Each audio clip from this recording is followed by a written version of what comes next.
Le show Mbappé, la blessure de Neymar, un Marseille sans défense. Ce qu'il faut retenir du classique, le PSG s'est facilement imposé, ce soir, face à l'Olympique de Marseille au Parc des Princes, 3-0.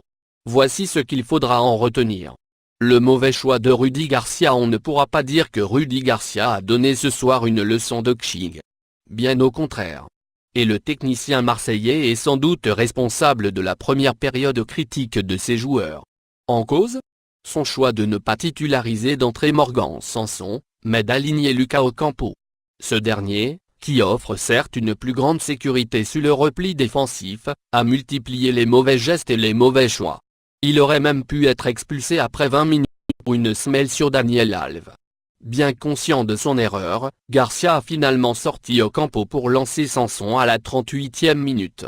Problème, le score était déjà de 2-0. La faiblesse défensive de l'homme plutôt rare et à signaler. Neymar aurait pu ce soir marquer de la tête, si seulement il avait cadré son coup de boule à la 18e minute.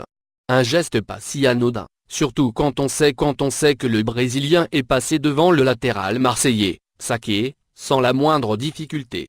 À l'image des défenseurs marseillais qui, dans les moments chauds, ont fait preuve d'une incroyable passivité. Sur l'ouverture du score, Amavi est trop court et Rolando tarde à réagir avant de voir Mbappé ouvrir le score. Sur le second, le même Rolando catapulte le ballon au fond de ses filets. Et que dire du troisième but parisien avec 5 joueurs marseillais qui laissent Neymar centrer et Rolando, une fois encore, pris de court par Cavani. Techniquement, Paris n'a pas de concurrence, pas un scoop, bien entendu. Mais les milieux de terrain du PSG ont une fois encore, face à l'OM, prouvé qu'ils n'avaient pas d'égal en Ligue 1. Neymar, relativement discret au cours des 45 premières minutes et dont on espère que le blessure à la cheville ne le privera pas de match retour contre le Real Madrid, demeure un artiste au talent rare. Décisif et excellent pourvoyeur de ballon. En servant Cavani sur le troisième but, il a délivré sa 13e passe décisive de la saison en Ligue 1. Un record pour l'attaquant brésilien, lui qui restait sur 12 passes décisives en 2015-2016 avec le Barça.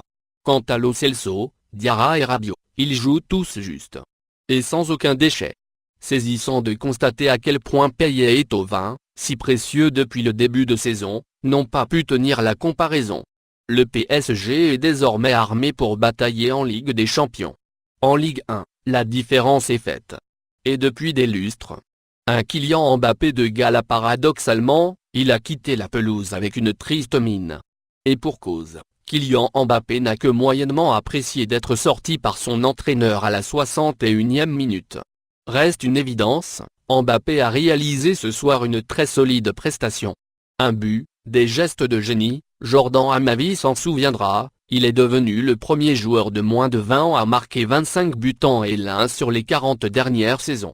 Mbappé est également devenu le plus jeune buteur de l'histoire lors d'un classique, à 19 ans et 67 jours, effaçant des tablettes Samir Nasri, buteur contre Paris à 19 ans et 76 jours, le 10 septembre 2006.